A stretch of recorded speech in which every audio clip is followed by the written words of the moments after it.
Good morning. Good morning. I know we're excited to be here, but we have an amazing series of panels, so we want to get started. And there'll be plenty of breaks, so you'll have opportunities to chat and reconnect, probably with people you haven't seen for a number of years. So I'm Claudine Gay. I'm the Edgerley Family Dean of the Arts and Sciences here at Harvard. And it's my pleasure to welcome you all to this celebration of the career and legacy of the incomparable Bill Wilson. It's really wonderful to be here, not only for the opportunity to celebrate Bill and the significance of his scholarship for social science and for social policy, but I also have to confess that I'm just as excited just to be a student of Bill's work again for the day. And to have the opportunity to continue to learn from him as we explore with our panelists the major intellectual themes of his 50-plus year career. So Bill's list of career accomplishments and accolades is long and impressive, and he is that very rare, soft-spoken, and generous scholar who nonetheless remains the most powerful and resonant voice in the study of inequality. His work is foundational, and it continues to open up new lines of inquiry that transcend disciplinary boundaries.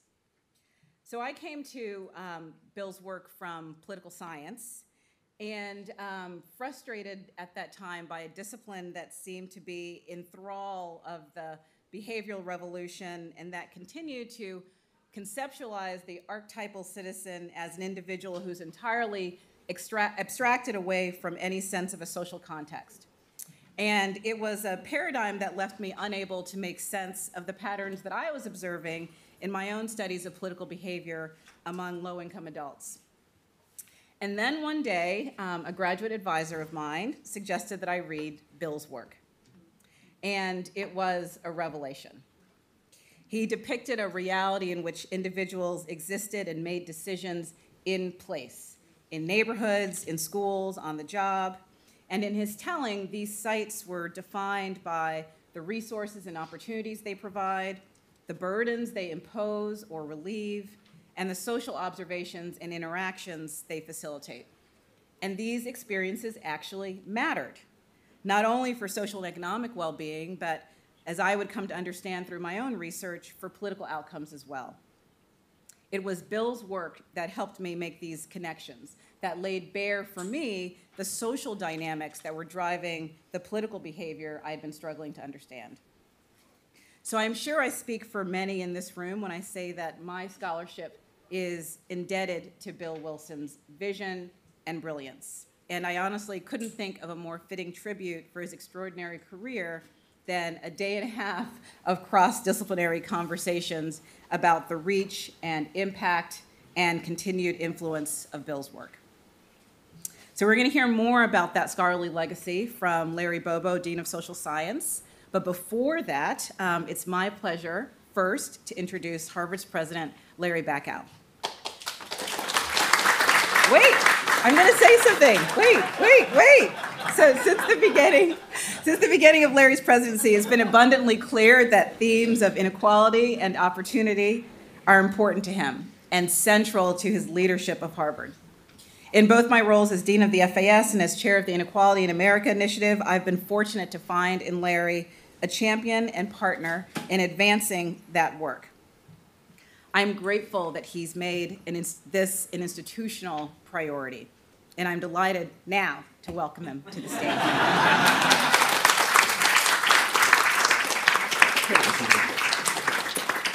Well, thank you very much, Claudine, for that very generous introduction, and thank you also for your leadership of FAS. It is, as I think so many of us know, the heart of the university, and the work that you do is incredibly important for all of us. I also want to say thank you to Skip and the Hutchins Center for helping to put this together. I'm only sorry that my crazy schedule doesn't allow me to participate in more of this celebration. So thank you for helping to make this possible.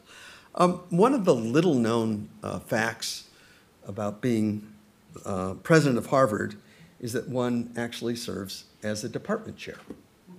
Most people don't know this. Now, it's not just any department. It's a very special department. It consists of 25 of the university's most distinguished scholars and professors. Now, of course, I'm talking about our university professors at Harvard. Now, I have a confession to make, and that is during my 24 years as a faculty member at MIT, I worked really, really hard not to be department chair. And I succeeded, I must say. But had I known it was going to be as good as it is being chair of this department, I might have thought otherwise. This is a very unusual department in some ways. We have one meeting a year. The meeting is held typically over a very good dinner, with some excellent wine, which helps to, I recommend it to every department chair in the room. There's no agenda other than fellowship and good conversation. We have yet to have, in fact, I went back and I checked the minutes of these department meetings. No contentious debates, over curriculum, over committee assignments, over teaching loads, and certainly never any over faculty research productivity. Not with this group. Not with this group. It's really quite a privilege to be able to chair this department. But there is one way in which it is like every other department. And that is, if you take a look at the faculty in this department, there's a distribution of this faculty. And in every distribution, there is a right tail. And Bill Wilson is at the extreme right tail of this distribution, in that he has, I think, the highest ratio of scholarly achievement to humility of anybody in this group.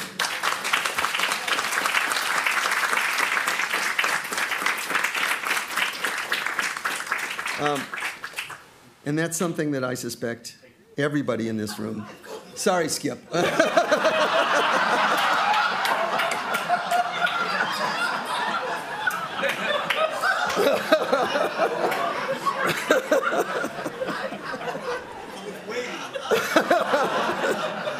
Hey, we're among friends here, right? But I noticed Cornell was nodding vigorously.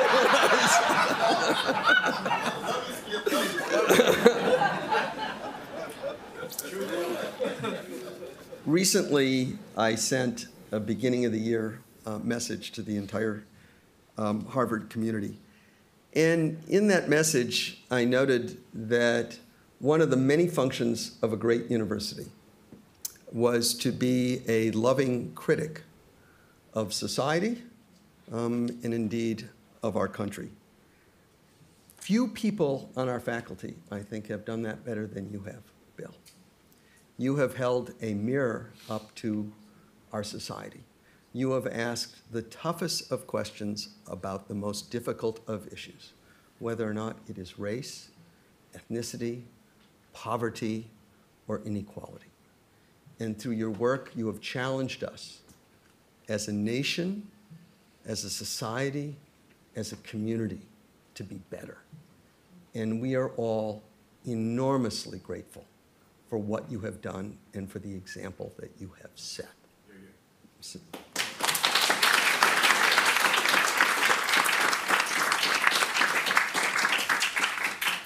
You've not only been a generous colleague to so many people in this room, and I know many people have stories, and we'll probably hear, I know many were told last night, you'll hear more, I'm sure, over the course of the day. But you've also been an inspirational teacher and an extraordinary scholar of the first rank.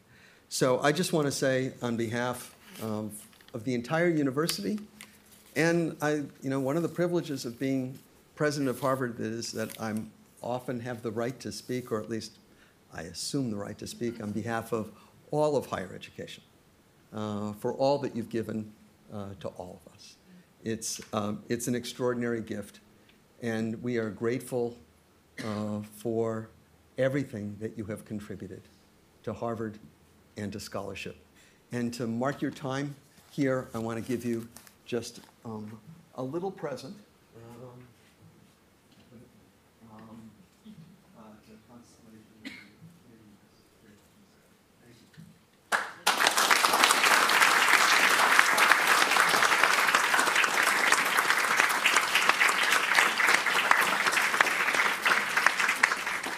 And now I have the distinction of introducing the other Larry B. On the program.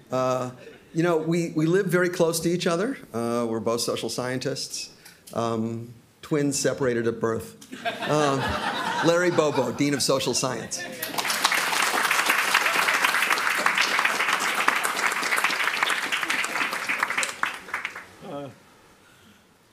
Thank you so much, President Bacow, Dean Gay. It is a true honor to be a part of this symposium recognizing and celebrating the scholarship of William Julius Wilson.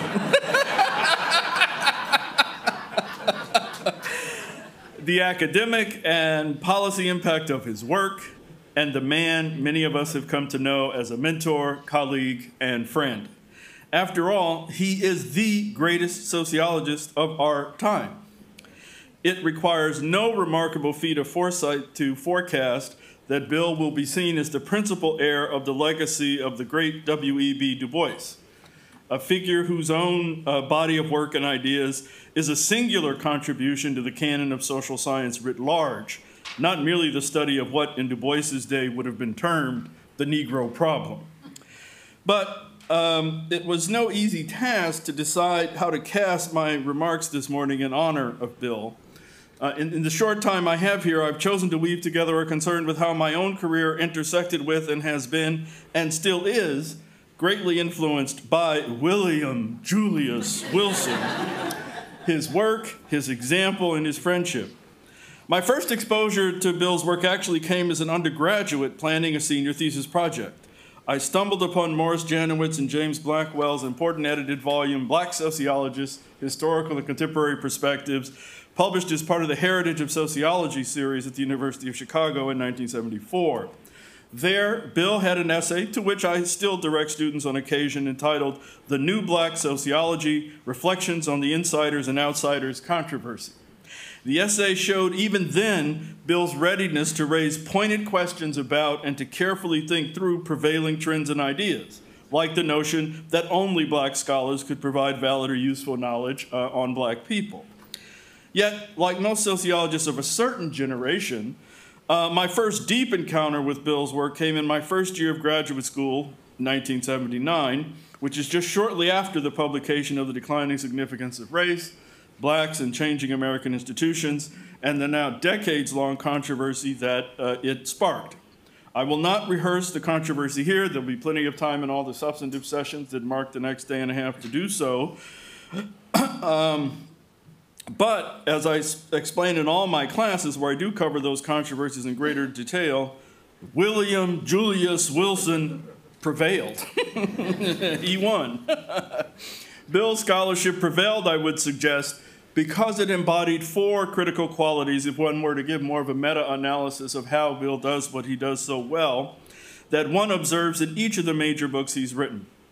First and foremost, Wilson's work proceeds from a basis of a crisply defined problem or social condition of broad social significance. To this day, I'm struck by the stentorian clarity of the very first page of The Declining Significance of Race, where Bill writes, "Race relations in America have undergone fundamental changes in recent years, so much so that now the life chances of individual blacks have more to do with their economic class position than with their day-to-day encounters with whites." Boom. You know, page one. Right? There it is, as clear and bold a declaration as one could make. A second feature of Bill's work is its conceptual and theoretical clarity. This is well on display in Power, Privilege, and Racism, his classic comparative work, where Bill lays out ways of thinking about very basic notions of race and racism that I believe have guided virtually all of his subsequent work, and in fact, much of my own. Or one can take as an illustration his explicitly Weberian conception of class invoked in the opening pages of The Declining Significance of Race. There's always an insistence on theoretical clarity and how ideas are going to be marshaled and analyzed. The third key feature for me of Bill's work is, in fact, that marshaling, systematic and logical integration and synthesis of the best available evidence. Unlike a fashion too common in some quarters of my discipline today, Bill never tosses aside careful and theory-driven empirical work on some pretextual or ex cathedra basis. This sort of approach, in many respects, that Bill adopts is precisely what Du Bois called for in his 1903 essay, The Study of Negro Problems, where Du Bois declared, "Now, the work of the next 50 years is to bring theory and practice in sociology nearer together." He was against that abstract reasoning that dominated so much of the thought in his era and lack of empirical work.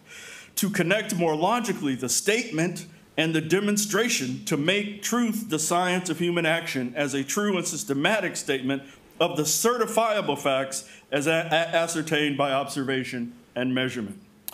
It is the force of this sort of empirically grounded insistence on attending to the best available research and integrating what that material tells us when set against a carefully sketched conceptual and theoretical framework that counts for the lasting power of such work as The Declining Significance of Race. But there is a fourth critical feature of Bill's work, namely, he is a scholar driven to do social science that speaks to big issues and to public policy, and to do so in a manner that can inform concrete social action and improve people's lives.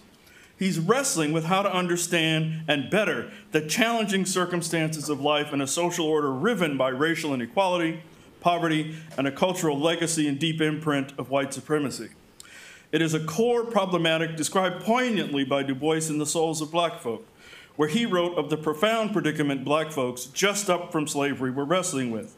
He says, "He felt his poverty, without descent, without a home, without land, tools, or savings. He had entered into competition with rich, landed, skilled neighbors. To be a poor man is hard, but to be a poor race in a land of dollars is the very bottom of hardship." If power, privilege, and racism put Bill squarely in the conversation on how sociology should think about race globally, then The Declining Significance of Race elevated him to the leadership role in setting a problematic and challenge for the discipline as a whole. But of course, it was to truly disadvantage the inner city, the underclass, and public policy that with which Bill ascended to the status of a colossus astride the vast multidisciplinary field of inequality and poverty research. He crafted an analysis of a social condition and of a failing set of social policies that engage not only sociologists, but economists, education researchers, students of the family, urban planning analysis, political science, scientists, and many, many more. I will leave it to others over the course of the day and tomorrow to recount the detail of the work and the debates and scholarship it inspired. What I want to comment on is to mark kind of the second intersection of kind of my own development with Bill, and it involves something that was once known as the Committee on the Status of Black Americans, a National Research Council project that published A Common Destiny, Blacks in American Society in 1989, I guess, is when the book came out. Now, this was a truly distinguished committee. I, in fact, called it the network for a very long time.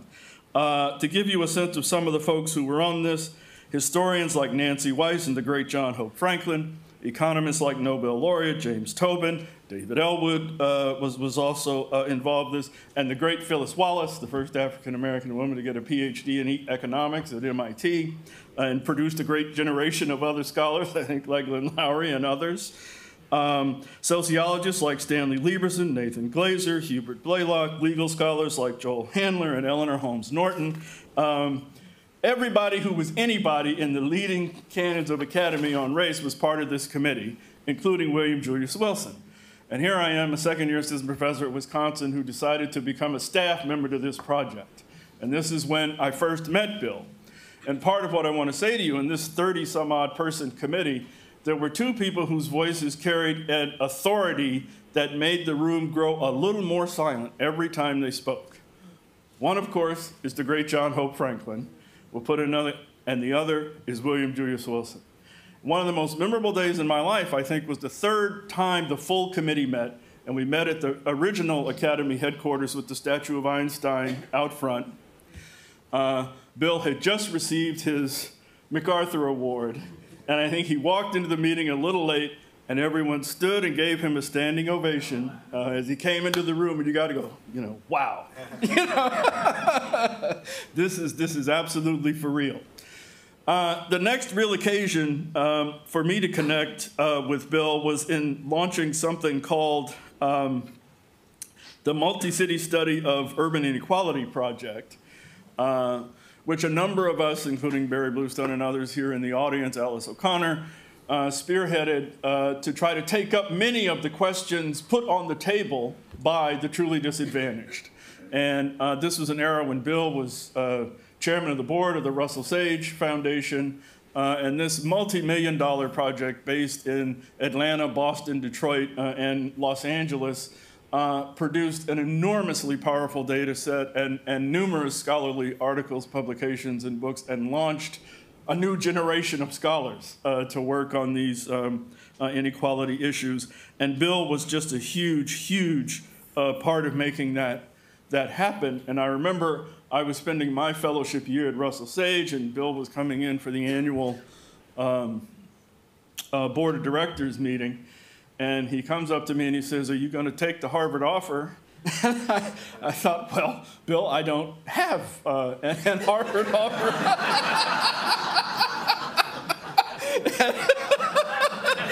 At this moment, and in fact, it seems to me it's October, and I thought I gave a job talk in February, and nobody has spoken to me. And, you know, ordinary experience, I know it doesn't apply to you, but mortals like myself.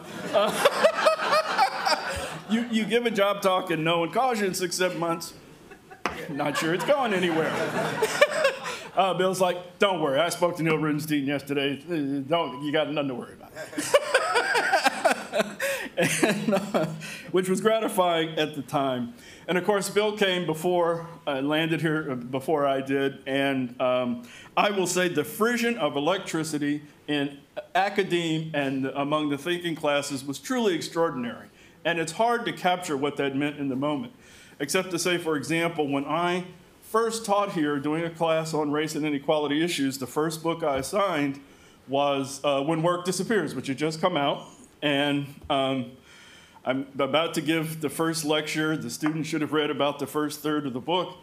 And I say, "So what is it Wilson's trying to argue?" to spark a discussion in the class. And this one young man, he had copies of The Declining Significance of Race and the Truly Disadvantaged sitting on the table in front of him. He goes, "Well, I went out and I got these 2 books. And in this book, Wilson argues." And he ran down the whole argument of the truly disadvantaged. And I thought, well, damn, that's tomorrow's lecture.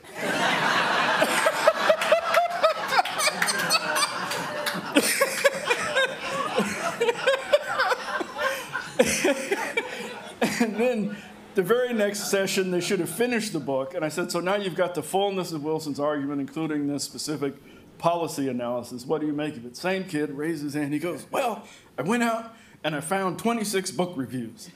And basically the book reviews say, and he did this synthetic read. So you have to imagine what a galvanizing impact Bill had on the undergraduate population at this university to have that happen. By the end of that class, someone came up to me and said, "Wilson's doing a seminar next term, and I want to take it. I'm just sure it's going to be lotteried. Would you write me a letter of recommendation to get into Bill's seminar?" Which I did. I'm looking to see if he's around the room because he's now a tenured member of the Graduate School of Education faculty, I believe. Is Jal Mehta sitting out here? At any rate, Jal was an undergrad in that, so I wrote a letter, Bill, so you would admit Jal to your class. And it's just an extraordinary thing to see this happen. And then the next go-round, of course, is it's really through Bill that you know, you get to meet the brains and genius behind The Wire and the remarkable course that he put together. And you come to learn that his work had an enormous influence on David Simon and how he put together that show.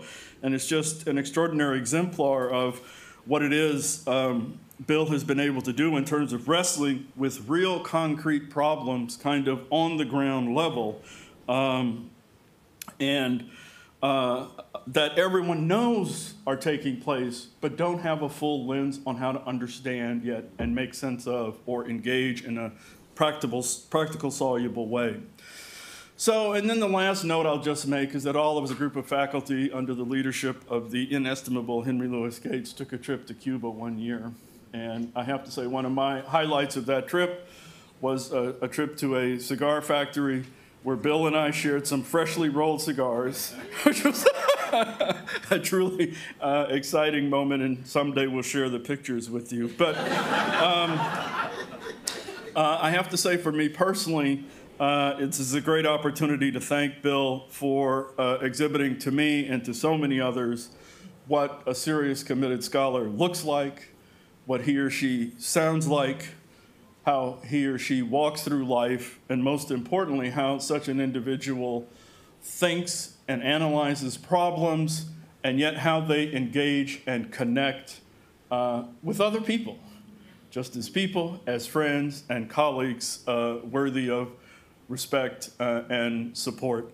And very few people are able to bridge those characteristics of just extraordinary scholarship, as President Bacow said, and just deep, deep humility and a sense of personal connection. So thank you, Bill. I welcome you all to these really rich symposia with the many scholars and students who've amplified Bill's work over the years. And so thank you all very much. And let's get to the work of wrestling with the legacy of William Julius Wilson.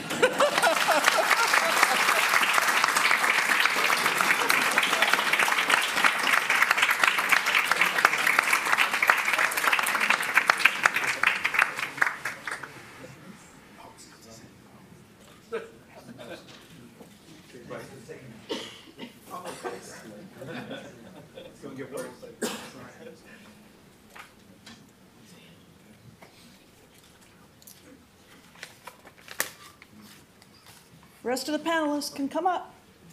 Orlando.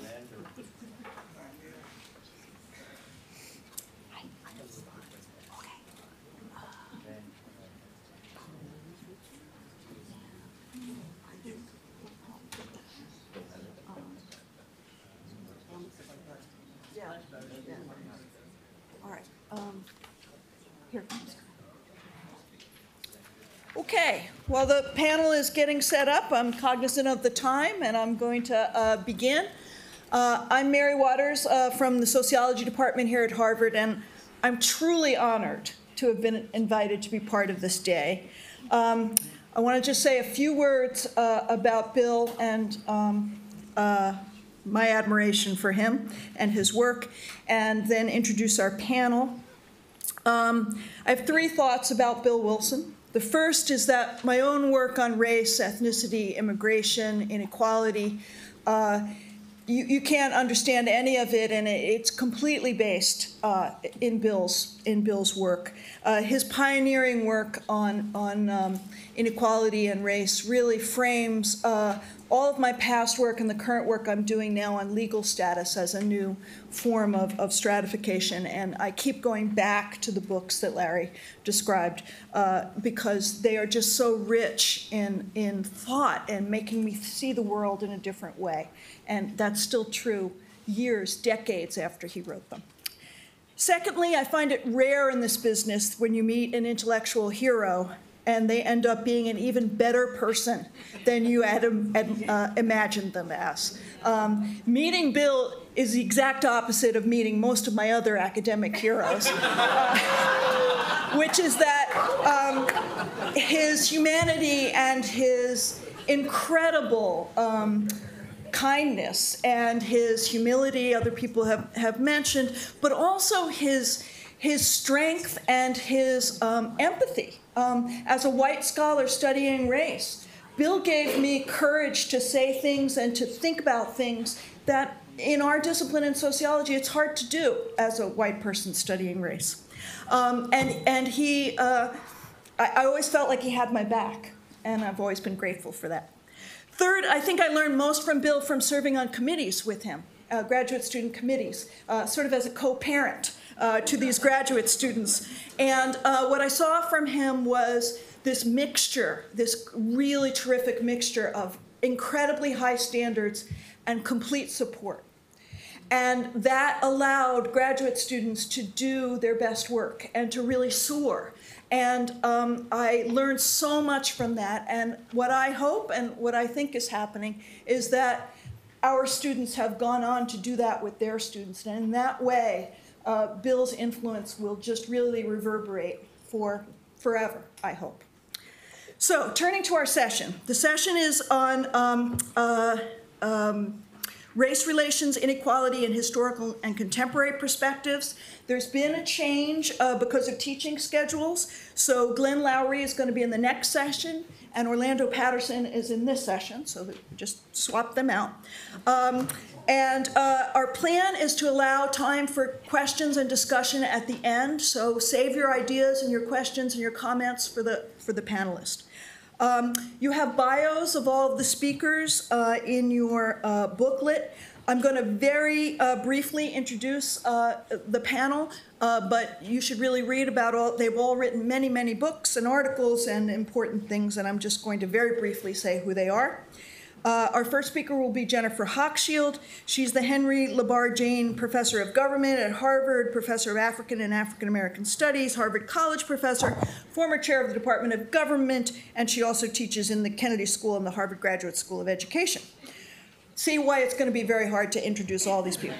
Her work centers on race, ethnicity, immigration, American political thought, the politics and ideology of genomic science, immigrant political incorporation, and citizens' use of factual information in political decision-making. Welcome, Jennifer. Thank you. We'll talk from here then. Wherever you want. Have slides. Just press the green. No, you are either way. You can see it. She has a PowerPoint. I need to be able to.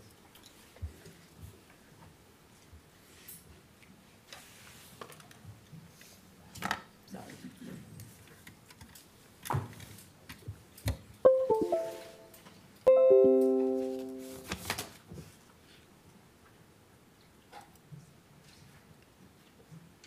Which one is it?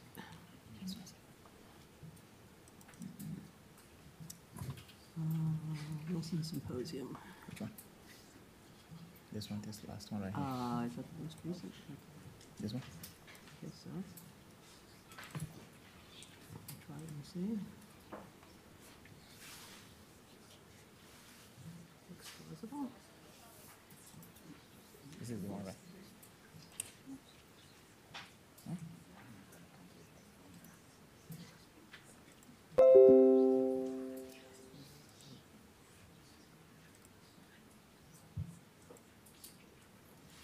So what happened is that you choose this. Yes, this. This is this.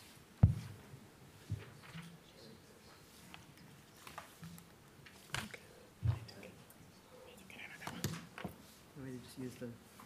Okay.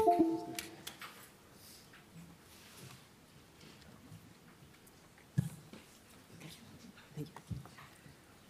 Good morning, everybody. Thank you enormously for inviting me to this. I'm honored to be part of an event that is honoring Bill, and I won't add to what has already been said about why we all ought to do that. It's been very eloquently argued already. I have to say that, Larry, I was sort of a lowly staff person on your National Academy of Sciences, thanks to you, and so I had a sort of a toehold in this extraordinary event, and had the same impression of sort of when Wilson walks in the room, everybody else stops and listens. But the other thing that I would, a very quick anecdote of my own, I was a quite junior scholar at the Center for Advanced Study in Palo Alto and was working on a book project, and of course I spent the first 6 months figuring out what the book project wasn't, and then frantically trying to figure out in the next 6 months what I was going to get written before the end of the year. And I had lunch with Bill. I'm sure he doesn't remember this event. I'm sure there's many of us in this room who could say more or less the same kind of anecdote. And I was edging my way into an argument that I figured out, or I figured was going to be pretty controversial and pretty problematic, and I wasn't 100% sure it was right, and I was even more sure that I wasn't sure that I was going to be able to do this book. I'm a white woman. I'm a junior faculty member. And so I kind of laid all this out. And it grew directly out of declining significance of race, of course. And Bill said, well, why else are we in this business if we're not going to make big arguments with big ideas that people are going to criticize and argue with and pay attention to? Otherwise, go do something else.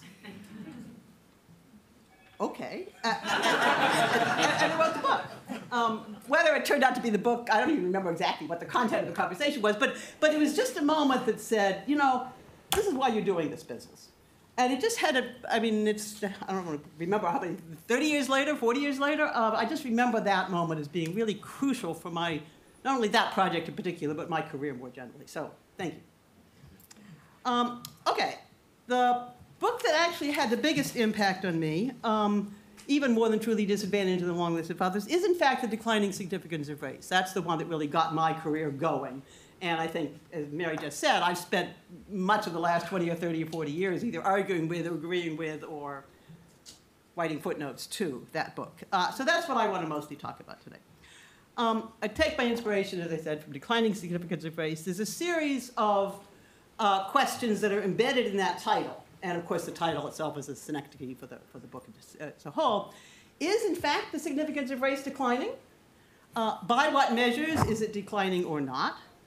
Over what period of time? Decline can be from the rise and fall of the Roman Empire to, you know, the most recent presidential election. Is the decline, if there is such a decline, actually significant? What do we mean by sort of significant? What matters? How do we understand? Think about that.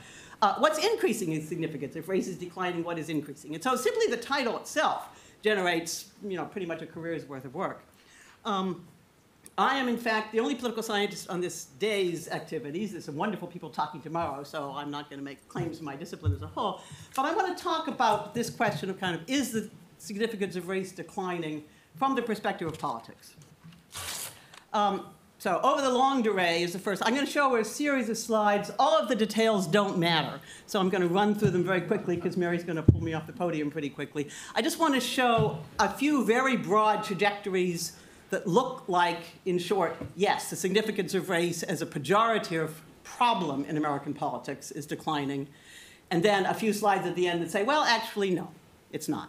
And leave us with a question that I hope these slides illuminate. So the first is the black Southern legislators, 1868 to 1900, and 1960 to 1992. You can guess which line. The red line, of course, is the decline in legislators in the late 19th century. The blue line is the rise in legislators in the late 20th century. So this is a story of, you know, fall and rise, a decline and then a rise of the significance in a positive political sense, a decline in the significance in the sort of the negative sense of simply wiping black political activism off the map. It went down, and 50, 75 years later, it went back up.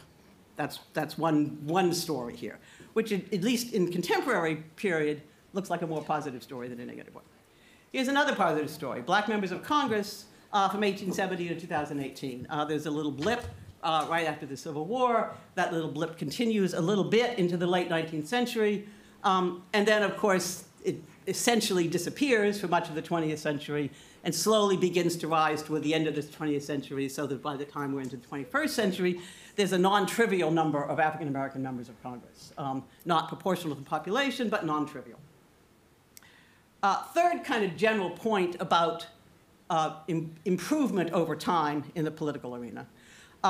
This is slightly controversial in a slightly different sense. This is the non-Hispanic white share of the electorate. No card-carrying, self-respecting political scientist will agree that demography is destiny, right? There's all kinds of things that intervene between demography and destiny, politics being number one, but some of the rest of you in the room might think that other things matter also. So I don't want to claim that there's anything deterministic about this point. There isn't. And we know from the 2016 presidential election, for example, that there's nothing deterministic about the declining share of the white electorate.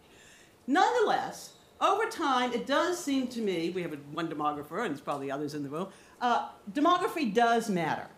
And from a political perspective, what this is suggesting is that the possibility, we saw this in the 2008 and 2012 presidential elections, the possibility of genuine political power, or at least sharing genuine political power, if you've got a substantial fraction of the population who are themselves not white, This is, again, stereotypically assuming that African Americans, Latinos, other people of color are somehow different from white voters. That's not entirely true, but it's, as a crude approximation, it's not a bad start. That in terms of just the capability, the possibility, the resources, the capacity for engaging in political activism and sharing power in a serious way among people of color is represented, I think, by this slide. Again, there's many, many more things that have to intervene, but as a starting point, this is a relatively optimistic perspective if one wants to think about the declining significance of race in a negative sense, in a pejorative sense, of the absence of power or the absence of capacity to shape their own and the country's destiny. This slide comes from a book manuscript that Bob Putnam is writing, and I did not have a chance to ask his permission, so please don't anybody, I hope it's okay with Bob, but if it isn't, my apologies out there. But it just captures very, very quickly, again. Racial attitudes in America, Well, yes, fair enough. I actually saw the chapter. I didn't actually see the notes. So, yes, thank you very much. All right. So I'll attribute it to Bobo, Wilson, et al. Instead of Putnam. But whoever it's attributed to, it's a really pretty slide, right? Yeah, actually, most of this is yours, probably. I take it back. It's not Bob's. All right. I attribute it to Lawrence Bobo, not to Robert Putnam. But the basic point is that if you look at a bunch of selected principles of racial equality, white support is going up. And, you know, the different principles in a slightly different time period, but the trajectory is the same on all of them. Now, if you actually have read Bobo, you know, of course, that there's a whole bunch of other measures in the same research which either are not going up or are going down or are bouncing around and so on. So again, I don't want to claim that this is by itself dispositive of anything. But nonetheless, if we believe survey research matters to some degree, and if we believe that racial attitudes, at least as expressed in the public arena, matter to some degree, this is a positive trajectory. It suggests, again, the declining significance of race in a pejorative sense of racial inequality, racial injustice, racial segregation. Now I get to sort of the flip side of whether the significance of race is in fact declining or not. This is the number of Hispanic eligible voters. The number of eligible voters in the Latinx population is continuing to rise at a pretty fast rate. The number of Latinx voters is not. So there is something going on. It's not the same in the African American population, but we need to think carefully again. Demography is not destiny, right? I mean, the set of people who are available to become political actors, have a big impact on American society, is not close to the set of people who are actually doing that in the Latinx population. And of course, that's a larger population than the African American population.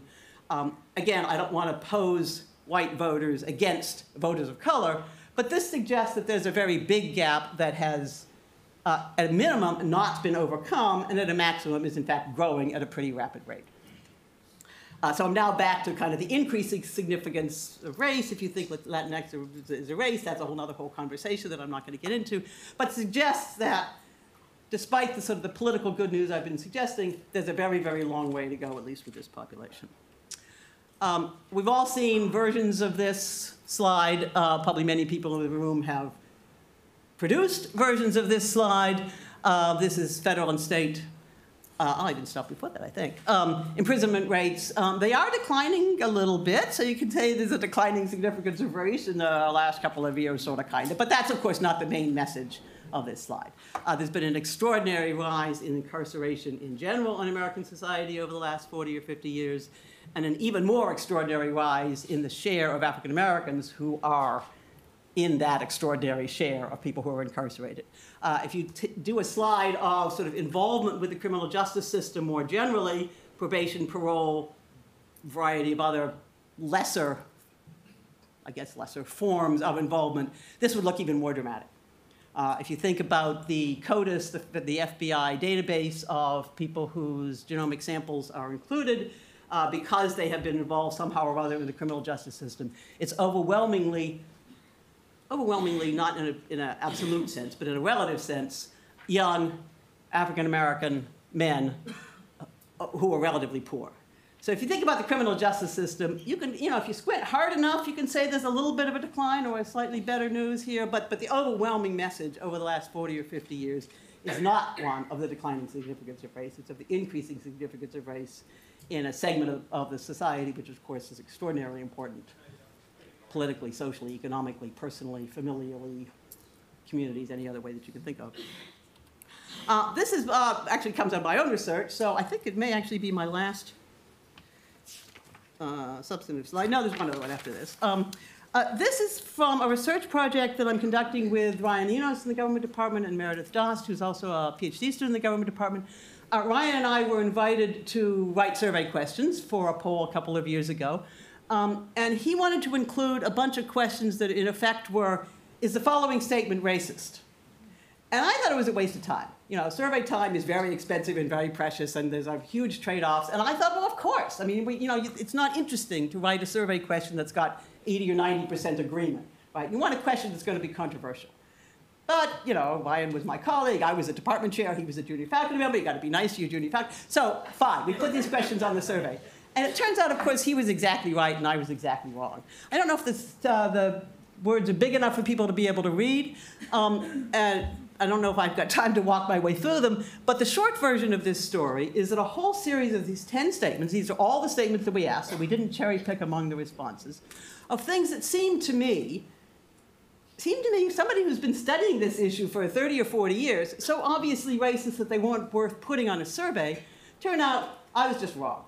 And so I was a little shocked at my own reaction of being shocked at the results, and so I wanted to kind of share these with you. Put my glasses on so that I can read my own questions. Well, I don't need to read them. You can read them for yourselves. But what probably I would guess, most of us in this room, seems fairly self-evidently, at a minimum pejorative, at a maximum flat-out racist, a large share of the American population simply don't see as that. They are disproportionately Republicans. They are disproportionately strong Republicans. You can show exactly the same slide with Trump voters and not Trump voters, and it produces essentially the same result. So there's a very large share of the American population who genuinely, sincerely, honestly, don't think that the beliefs that they hold and the people who they respect and honor and like, love, family members, community members, these aren't racist. These are simply points of political dispute. And this, I have to say, this slide, even knowing everything I've known for the last many, many years, much of which, of course, I learned from Bill Wilson and Larry Bobo, still surprised me. So is the significance of race declining in this sense? Well, clearly not. The final slide, this final bit of image that I want to show you is public opinion on building a wall with Mexico at the expense of American taxpayers. This is February 2017, by political ideology. And of course, what you see here is that people who describe themselves as very liberal, somewhat liberal, or moderate are opposed to building the wall, even if Mexico is going to pay for it, which of course it isn't. But at the time, that was at least a plausible statement. And the people who describe themselves as somewhat conservative and very conservative are overwhelmingly in favor of it. Again, this isn't a terribly surprising result. We sort of more or less know this. But when I was looking for kind of stuff to talk about, I once again was a little bit surprised at my own surprise at how extraordinarily different these two segments of the population are. The wall in Mexico paid for by either by Mexicans or the American taxpayers seems to me like there's such, I mean, first of all, it's silly. You build a 30-foot wall, people are going to build a 35-foot ladder, is kind of the old cliche, right? I mean, it isn't going to work. And it would be even worse if it were going to work. And it seemed to me kind of a stupid political gambit that was going to catch the attention of somebody who was going to want to run for the presidency and had no chance of da-da-da-da-da-da. Well, I was wrong once again. And once again, a little dismayed at how wrong I was, given that I think I'm a reasonably well-educated and knowledgeable political scientist. So, in short, we have an extraordinary political division between what counts as racist, what kind of public policies we ought to have. The vote share is not tracking the demographic transformations. So there's a whole series of ways. If you look over the longue durée, my first half dozen slides, results look pretty good. I think you can make a case about the declining significance of race over the last 100 years, 50 years, 30, 40 years. If you look at contemporary American politics, it's much harder to make that case. And so that's the question that I want to leave us with. Is the significance of race declining? Well, over the long term, yes. There are wide swings. Remember my slide about the decline of African-American members of Congress.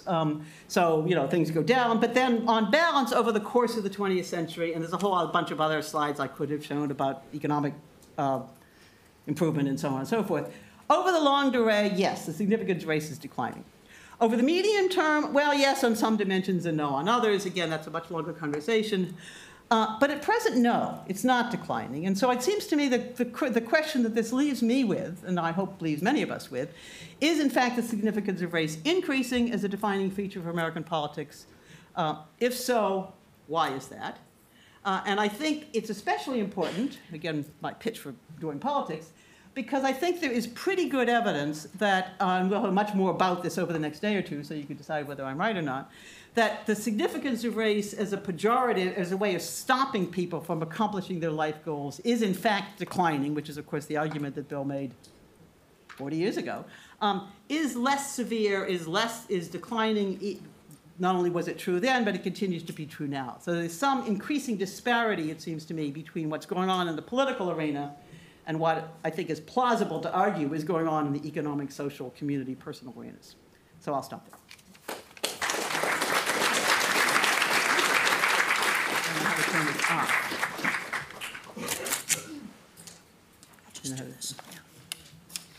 Okay, thank you, Jennifer. Our next speaker is Orlando Patterson, who is a historical and cultural sociologist. He's the John Cowles Professor of Sociology at Harvard University. His academic interests include the culture and practices of freedom, the comparative study of slavery and ethno-racial relations, and the cultural sociology of poverty and underdevelopment with special reference to Caribbean and African American youth. Welcome, Orlando.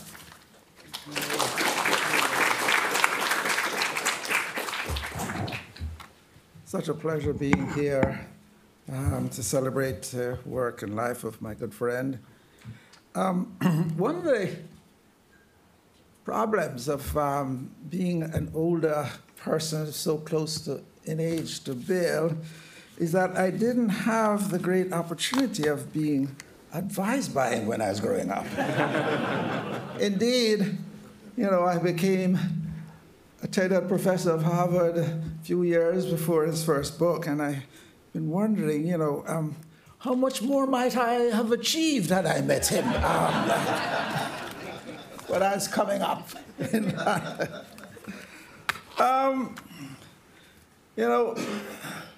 This morning, I'm afraid I woke up in a feisty mood. And a feisty Jamaican you should be wary of. One of the things I did was to tear up the talk I had previously and write another one. And I hope this works. It's been my pleasure and honor to have, known Bill as a friend and colleagues over these years. He's made such a great difference to our department and our university. But there are two Bill Wilsons. In the popular sociological mind and the broader public, there's Bill Wilson, the champion of the structural approach to social issues. The scholar who has taught us the evil consequences of joblessness, of concentrated poverty and segregation. This Bill Wilson also focuses our mind on present circumstances, the oppressive now of contemporary inequality and racism. And this Bill Wilson also restricts our vision and asks us to focus on its manifold inequalities. But there's another Bill Wilson, my Bill Wilson, one is far more than the leading figure in the structural approach to poverty, who is not simply a presentist, narrowly focused on America. This Bill Wilson is far more nuanced and offers is a subtle interpreter of America's most pressing social problem. This Bill Wilson is found in the two bookends of his scholarship. And when I say bookends, I should hasten to add that the two present bookends of his enormous output, since I'm sure there'll be more great works coming on the other. And I'm looking forward to that autobiography of his, which I'm sure all of us will learn from. For now, however, I want to draw attention to his first and last major work. His first major published book, Power, Racism, and Privilege, Race Relations in Theoretical and Socio-Historical Perspectives, the plural. And his most recent major work, More Than Just Race, Being Black and Poor in the Inner City. The first was published in 1973, the latter in 2010, see? My mind is still in the 20th century. In these works, Bill does several important things which we are likely not to associate him with. Although, if we read his more structural works very carefully, we will find them there also. In the earlier work, Power, Racism, and Privilege, we find Wilson first advancing a brilliant theory of race and power, which, like all good theory, goes beyond the substantive confines of black-white relations, having wider applications to all forms of human prejudice, to what he called both biological and cultural racisms. A fine distinction which I learned from, and which one can still use to great credit. The sociologist Schermerhorn, in his HAS review, described the work as a landmark in the application of theory to race relations. But the work is also significant in its methodology. For in it, Bill brilliantly applies the comparative method in a sustained comparison of the problems of race and power in America and in South Africa. In this work, we're far removed from the particularism that besets so much of contemporary sociology in the study of race and inequality. My colleagues on this panel being among the exceptions. But there's a third feature of this work that we need to consider with even greater urgency today. Power, Racism, and Privilege also brilliantly draws on history. It integrates the comparative method with the historical. Equally important, Wilson, following in Du Bois' footsteps, clearly recognizes and studies in depth the devastating role of slavery and the neo-slavery of Jim Crow, and their centrality in any understanding of the present crisis of race, racism, and of inequality in America.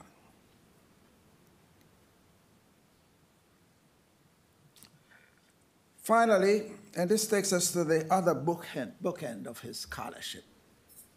More than just race, Wilson fully understands and probes deeply into what may be called the inner devastations of racial and class oppression. The inner devastations. Or to be more precise, the externally induced internal afflictions of racial oppression and poverty. It is what I've called a cultural matrix of oppression. You don't have to use the term culture, which has become a dirty word in studies of race and inequality. Choose your word, call it what you may. There can be no serious study of racial oppression and inequality without fully recognizing that oppression works as evil in two ways. not one, in two ways. There are the external structural brutalities of oppression, the racism, the discrimination, the unemployment, the ghettoization, the endless daily humiliations and degradation. But we also know, or we ought to know, that 250 years of the social deaths of slavery and another century of the neo-slavery of Jim Crow, meaning that slavery officially did not end in America until 1965 or thereabouts, also leave internal scars. Black people are not supermen. The sustained centuries-long experience of oppression left its mark. The fragility of social relations, the deep distrust, the fear, the outrage, the rage, the violence, the hunger not only for bread, but for dignity and security, and the perverse ways they operate, the tragic things they do to us. Bill and I did not have to study sociology to know this, since we both grew up in poverty with single mothers who daily performed the miracle of making bread out of stone. However, the discipline of sociology today has a problem, a huge problem.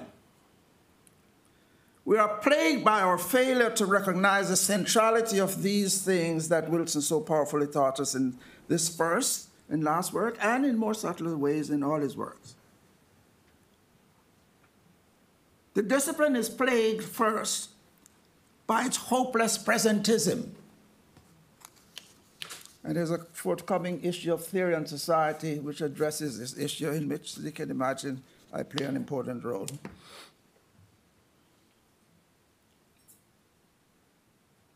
We know nothing of history and of the fact that there is no understanding of any problem without knowing its origins and development.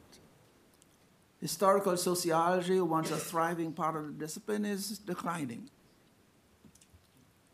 Very few graduate students are interested in doing any kind of historical sociology in this department and in others.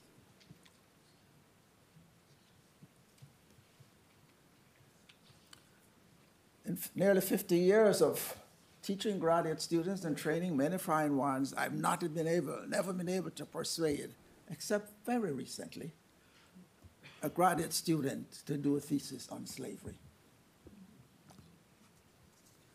And that's not out of one of trying, and that's not out of one of having very brilliant students, many of whom are all over the country doing great work. Sociology shuns the subject. We are like the man who insists on looking for his lost keys only under the street light, because that is where the light is. We shun the dark and twilight of the past. In striking contrast to our founding father, Marx, Durkheim, Weber, and most notably, especially for this purpose, Du Bois, who was above all a historical sociologist and who above all saw and wrote brilliantly on the problem of slavery and Jim Crow and the historical legacies, not only in their externalities, but in the way these externalities induce internal tragedies. Contemporary sociology also suffers terribly from parochialism. We steadfastly confine our view only to the American scene, conveniently located not far from our research offices. We are reluctant to even compare different oppressed groups within America. This failure of comparison leads us down many blind alleys. We fail to ask, why is it that poverty in other parts of the world do not have the same consequences that we insist they do in America? If we do that, we may alter our conclusions a little. If we are to take the conclusions of American sociology and poverty seriously, half of India should be in a sort of, a total sort of morass of violence.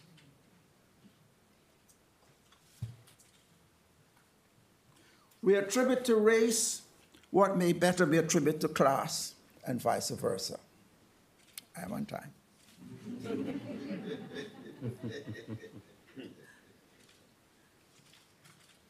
You see, as a comparativist who lives in two countries, I see this all the time, because I hear my colleagues going on endlessly about the sort of problems of race, and this kind of activity, these kind of consequences due to race. But then I go to my all-black society, I see the same problems, and I scratch my head and say, wait a minute, where's the racism? Obviously, there's such a thing as equifinality. You can have different causes accounting for the same factor. But a subject like race, which plagues the world, requires us, as a starting point, a comparative approach. We have to know why Muslims, why there's Muslim communalism in India, why Hindus are killing Muslims. We have to understand why Jamaica is one of the most violent countries in the world if we're going to talk about violence and race. Since it's black folks killing other black folks, we have no excuse, no way out of simply saying, oh, it's racism.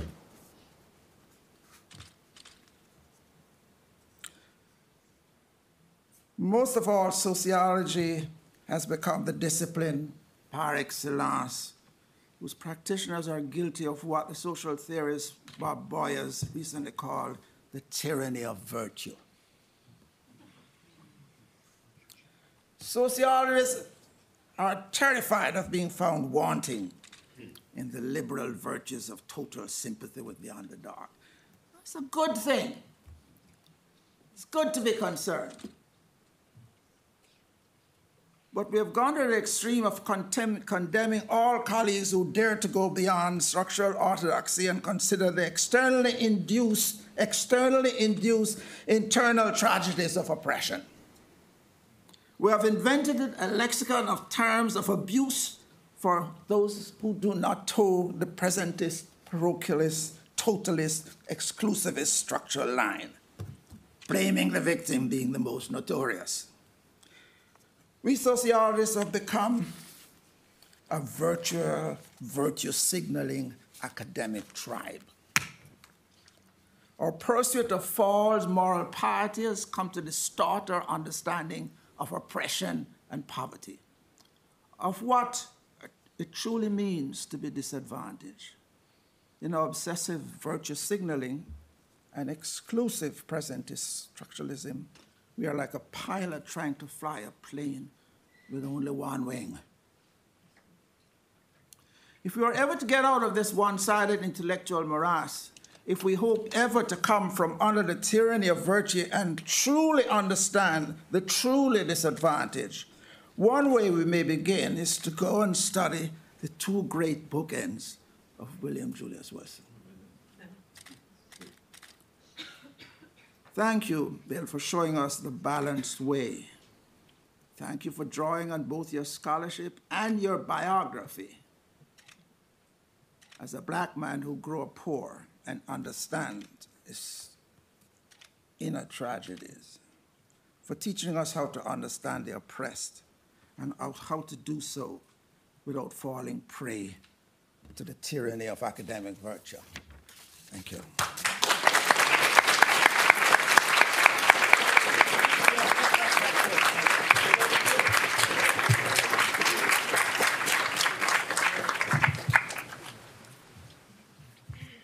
Thank you very much, Orlando. Our next speaker is Thomas Sugrue, who is a professor of social and cultural analysis and history at New York University, where he directs the Metropolitan Studies program and the Collaborative on Global Urbanism.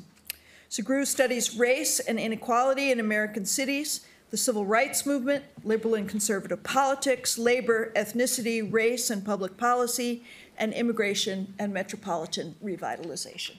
Welcome.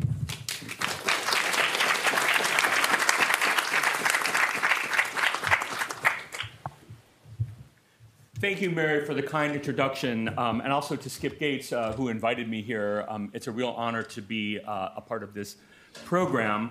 I want to preface my comments by saying if Jennifer is the only political scientist on the program, I think it's very safe to say that I'm the only historian on the program. But I think that's testimony to the extraordinary interdisciplinary reach of Bill Wilson's scholarship that has influenced those of us across the social sciences, or even the more humanistically oriented social sciences like history.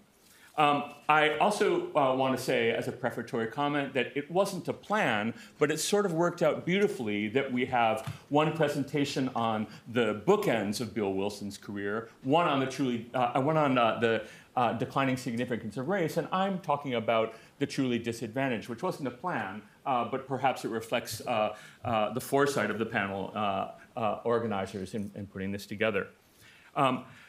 I first met Bill Wilson, unfortunately not in person, but in print in 1987 when I was a graduate student here at Harvard, thinking about venturing into what was terra incognita for a historian, namely that place, that terrain in the very recent past where history meets sociology, meets political science meets public policy, risking committing at the time what was one of the cardinal sins of a Harvard-trained historian, and I think probably some Harvard-trained sociologists as well, the sin of presentism. History at that time was very much a hidebound, notoriously hidebound department. We were strongly discouraged, if not outright forbidden, from doing coursework in other departments, as relevant as it might be to our own. So rather than venturing to the sociology department or poking around the Kennedy School, I found my contemporary social science in the pages of popular or middle-brow periodicals like the New Republic and The Nation or the New York Review of Books. And from there, I found my way into the now mostly disappeared but wonderful bookstores of Harvard Square, where I picked up the work of policy-relevant social scientists and learned a lot. In the mid-1980s, when I was engaged in this poking around in the social sciences exercise, central to the conversations about society was what came to be called the culture wars, being hard fought in the world of public intellectuals, mostly around race and poverty, joblessness and crime, identity politics, welfare and the rise of the new right, and especially race and class. Much of the action in that work was not in Bill Wilson's adopted city of Chicago, but rather in New York City, and most of it happened on a few street corners in Brooklyn, in Canarsie, in Crown Heights, in Bensonhurst.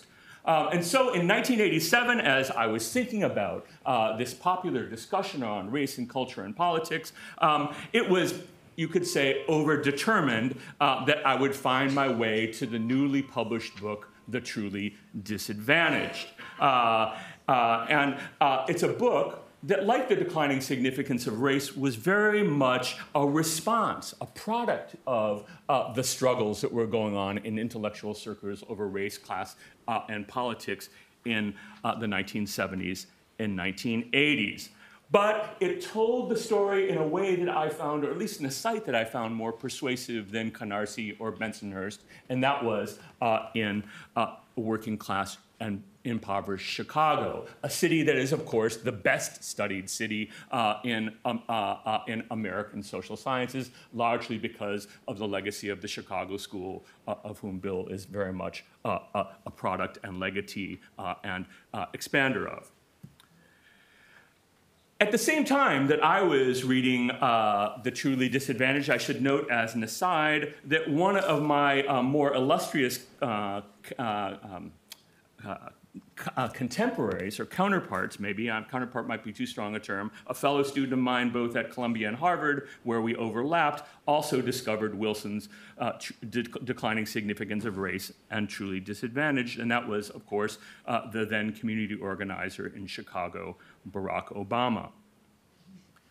Obama discovered the truly disadvantaged when he was working in the very neighborhoods in Chicago where Bill and his students were doing their research.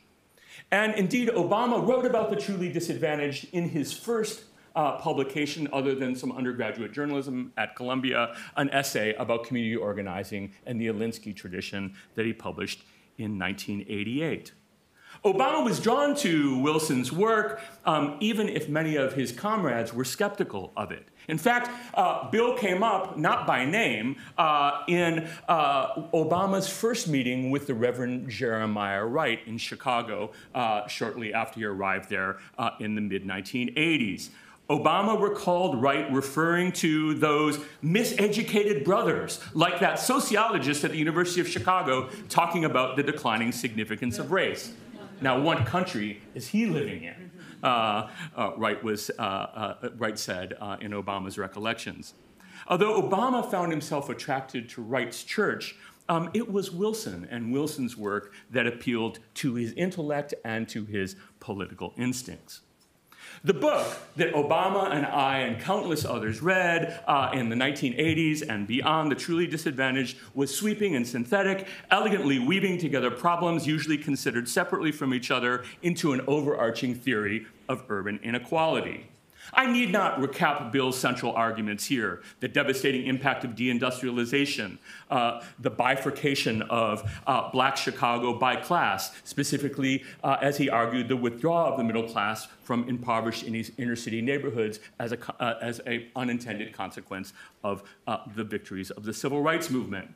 And of course, his resuscitation of parts of Daniel Patrick Moynihan's work on the black family, shorn of Moynihan's simplistic notions of a matriarchy, and shorn also of its subtext, what I would call a truly Catholic understanding of the family, or as Cornel West said last night, this is, of course, the subject of another talk that I won't be giving today.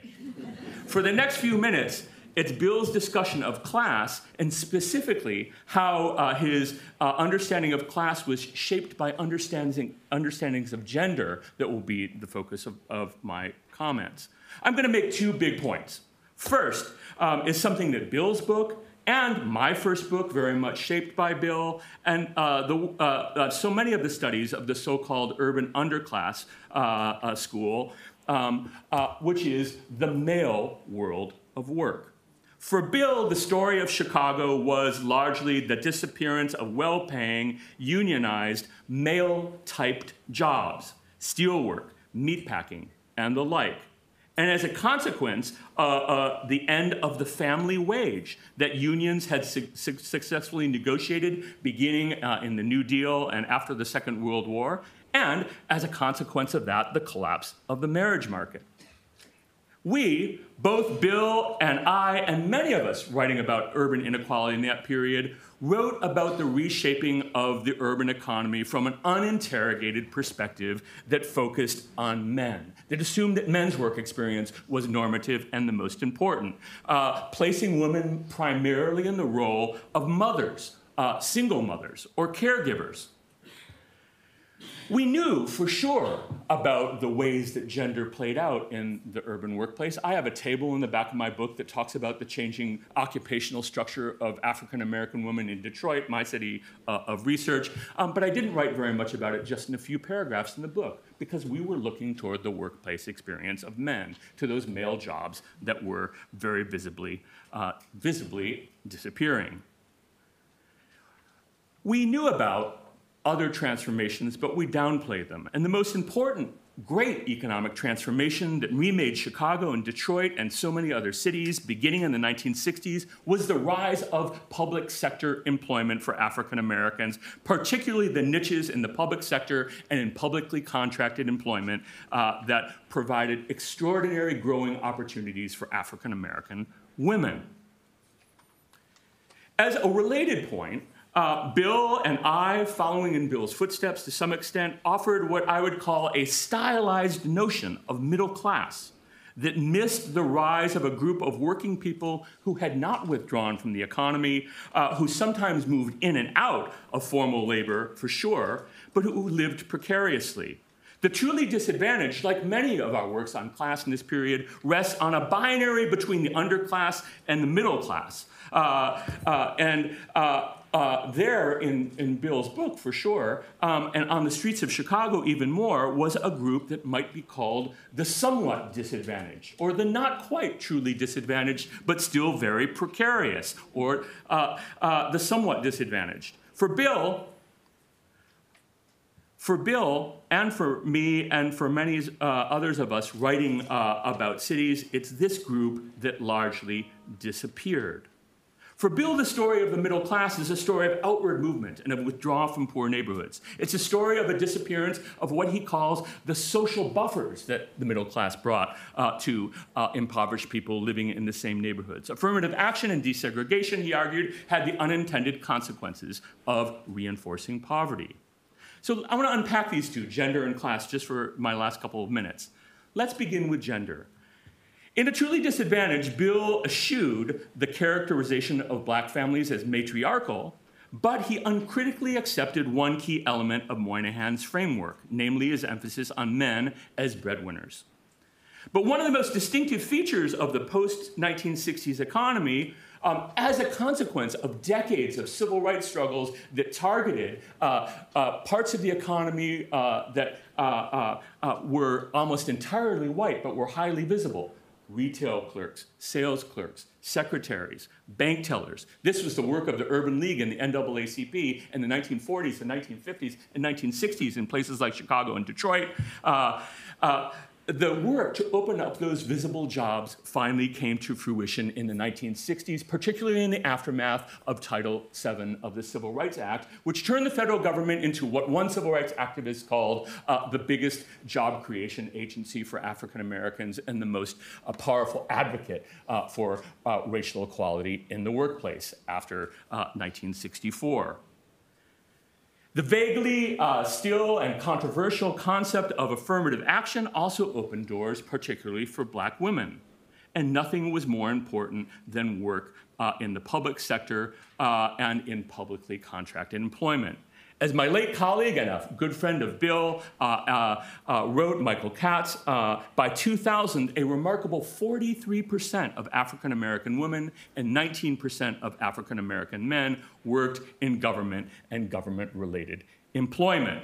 These jobs served as a buffer against deindustrialization and as an alternative to rapidly proliferating, poorly paid service sector and retail jobs, the kind of jobs that when we were open to African Americans and particularly African American women began to see their wages stagnate and the work grow more insecure. And as a consequence, the lives of those working in those sectors grow more precarious.